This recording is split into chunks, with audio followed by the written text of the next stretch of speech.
और सुनिए कथा। बिहार की जितनी मेरी जीजियां बैठी हैं और जितने मेरे जीजा बैठे हैं और जितनी मेरी बेटियां बैठी हैं, जितने मेरे भाई बैठे हैं, जितने मेरे पिता, जितनी मेरी माताएं बैठी है, भगवान शंकर से अगर औलाद मांगना, भगवान शंकर से अगर बच्चा मांगना, भगवान शंकर से अगर पुत्र मांगना, तो शंकर जी को पहला शब्द कहना, बाबा हमको औलाद ऐसी देना जो हमारे बुढ़ापे में हमारी सेवा कर ले, ऐसी मत देना कि हमें वृद्धाश्रम में ले जाकर छोड़ दे।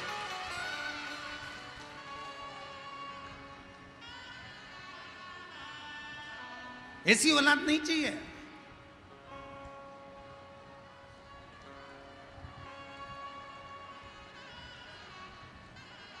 और आज कहने में संकोच नहीं होगा, बिहार की धरा से, बिहार की पवित्र भूमि से, सिंहेश्वर महादेव के इस पावन चरणों में बैठकर एक बात कहना चाहूंगा। कहीं तुम्हें दान देने की जरूरत नहीं है। अगर तुम अपने माँ बाप को पेट भरकर भोजन करा रहे हो और उनकी सेवा कर रहे हो, तो कहीं दान देने की जरूरत नहीं।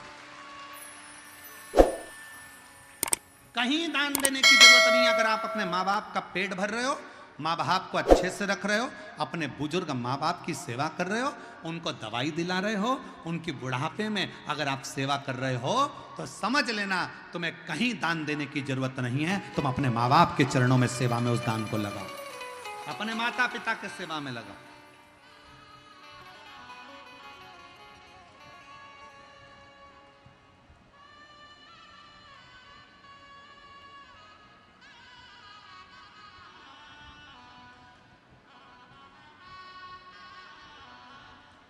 पहले भारत की भूमि पर गौशालाएं थी क्या? जम के बोलो। पहले भारत की भूमि पर गौशाला नहीं होती थी।